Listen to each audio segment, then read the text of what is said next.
निषिद्ध काल है रवि और मंगल और शुक्रवार। इन दिनों में तुलसी दल नहीं तोड़ते हैं। और द्वादशी, अमावस्या एवं पूर्णिमा को भी तुलसी दल नहीं तोड़ना चाहिए।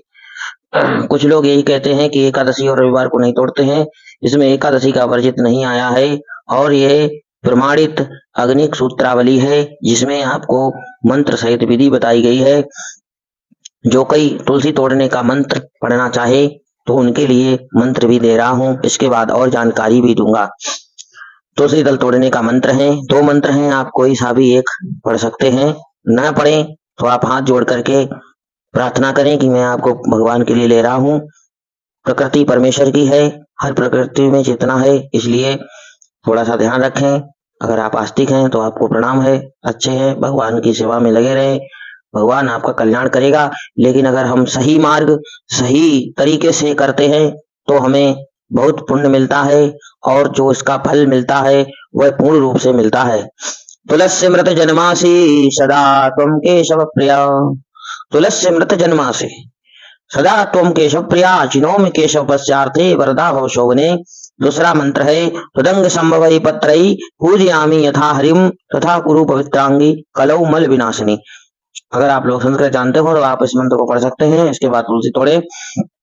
और तुलसी दल जरना सोच और मरना सोच, यानी आप लोग जानते हैं जब सूतंग होता है उस समय हम लोग तुलसी और आरती मूर्ति ग्रंथों का निषेध बताया गया है।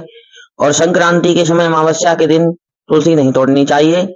किंतु तुलसी के बिना भगवान की पूजा पूर्ण नहीं मानी जाती है। ठाकुर जी को भोग लगाते हैं तो अवश्य तुलसी दल रखते हैं, क्योंकि हमारे प्रेम से ना सही तुलसी दल के प्रेम से ही ठाकुर जी भोग को स्वीकार करें।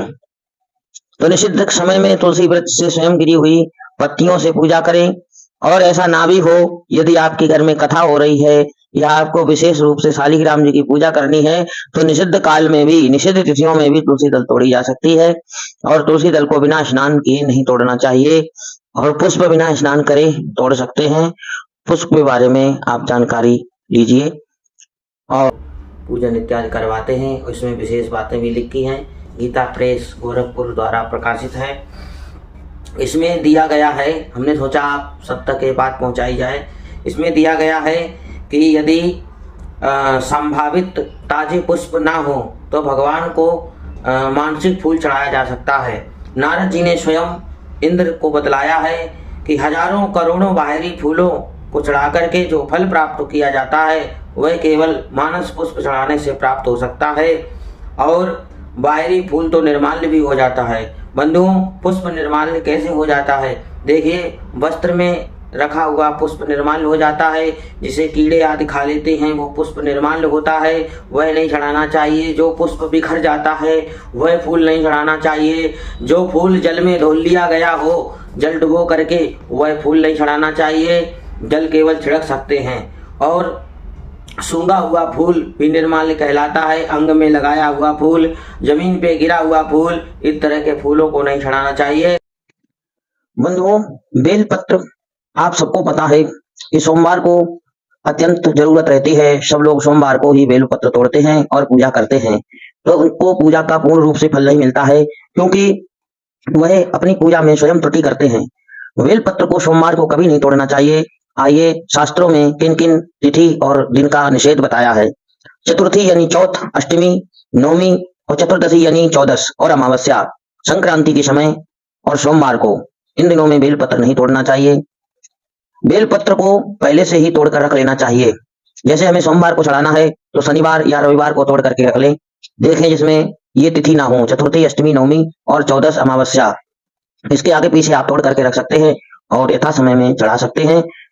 बेलपत्र जब तक सूखता नहीं है तब तक वह वासी नहीं होता, तब तक उसको चढ़ा सकते हैं आप।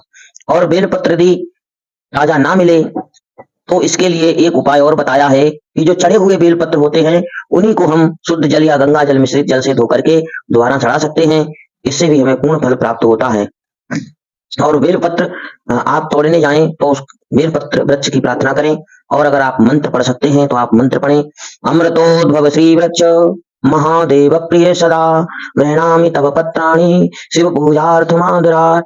यदि आप मंत्र ना पढ़ सके तो हाथ जोड़ के प्रार्थना करें कि हे प्रकृति के परमेश्वर, हम आपको भगवान शिव जी पे समर्पित करने के लिए ले रहे हैं, आप हमारे ऊपर कृपा करें। इससे आपको बहुत ही जल्दी अच्छा फल मिलेगा।